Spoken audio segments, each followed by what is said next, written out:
अमेरिकेतल्या डॅलस शहरातील एका निवासी अपार्टमेंटमध्ये गॅस गळतीमुळे भीषण स्फोट झालाय। या दुर्घटनेत काही नागरिकांचा मृत्यू झाला असून अनेक जण जखमी झालेत। या भीषण स्फोटामुळे 2 मजली इमारतीचा काही भाग पत्त्यांसारखा कोसळला असून संपूर्ण इमारतीला भीषण आग लागली।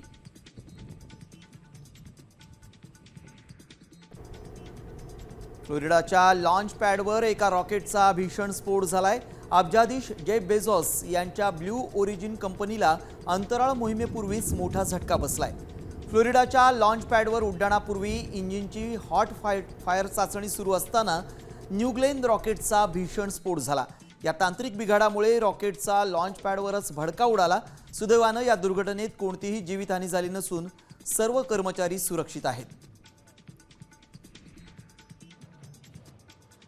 पाकिस्तानातून एक थरारक बातमी समोर येते। बलुचिस्तानची राजधानी क्वेटामध्ये एका शक्तिशाली आयईडी स्फोटानं रेल्वे ट्रॅक उडवून देण्यात आलाय।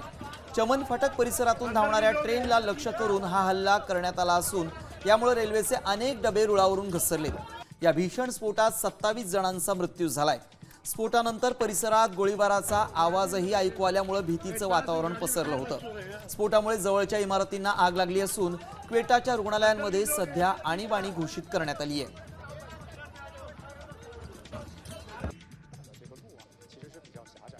उत्तर चीनमधल्या शांगसी प्रांतातल्या लिऊ शेन्यू कोळसा खाणीत भीषण स्फोट झाला। या दुर्दैवी घटनेत 90 कामगारांचा मृत्यू झालाय तर अनेक जण जखमी आहेत। मिळालेल्या माहितीनुसार स्फोट झाला तेव्हा खाणीत 247 कामगार काम करत होते। चीनच्या सरकारी माध्यमांनी ही माहिती दिली आहे। कार्बन मोनोऑक्साईड वायूचं प्रमाण मर्यादेपेक्षा जास्त आढळल्याचं समोर आलंय। राष्ट्राध्यक्ष शी जिनपिंग यांनी बचाव कार्य वेगानं करण्याचं आणि अपघाताची चौकशी करून दोषींवर कारवाई करण्याचे आदेश दिले आहेत।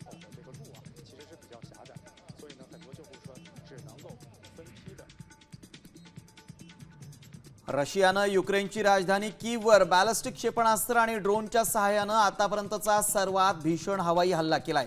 या हल्ल्यामुळे संपूर्ण कीव शहर हादरलंय। अनेक रहिवासी इमारतींना भीषण आग लागली आहे। रशियानं या हल्ल्यात ओरेशनिक या हायपरसॉनिक क्षेपणास्त्राचा वापर केल्याचा संशय आहे।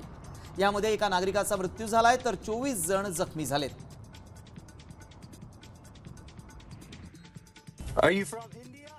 अमेरिकेत एका भारतीय जोडप्याला वांशिक द्वेषाचा सामना करावा लागल्याचा व्हिडिओ समोर आलाय। एका अज्ञात व्यक्तीनं या जोडप्याला अडवून भारतात परत जा, माझ्या देशातून चालते व्हा असं म्हणत अपमानास्पद वागणूक दिली। या घटनेमुळे सोशल मीडियावर तीव्र संताप व्यक्त होतोय। या घटनेमुळे दक्षिण आशियाई लोकांच्या सुरक्षेचा प्रश्न पुन्हा एकदा ऐरणीवर आलाय। Are you from India? Yeah, you like America?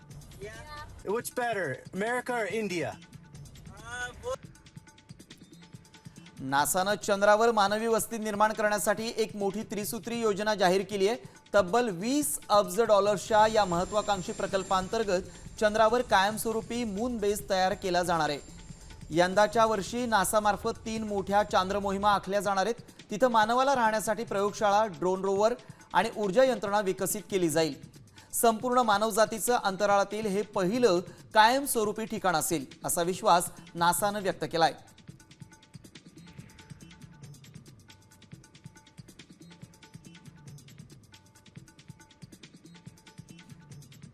Pakistan सरकारनं पेट्रोल आणि डिझेलच्या दरात कपात केली आहे। पेट्रोल 6 रुपये प्रति लिटरनं स्वस्त झालं असून हायस्पीड डिझेलच्या दरात 6 रुपये 80 पैशांची घट करण्यात आली आहे। सलग दुसऱ्या आठवड्यात इंधन दर कमी करण्यात आलेत। सध्या पाकिस्तानमध्ये पेट्रोलचा दर 403 रुपये 78 पैसे प्रति लिटर आहे तर डिझेलचा दर 402 रुपये 78 पैसे प्रति लिटर इतका झालाय। कच्च्या तेलाच्या दबावातही सरकारनं इथल्या जनतेला दिलासा दिलाय।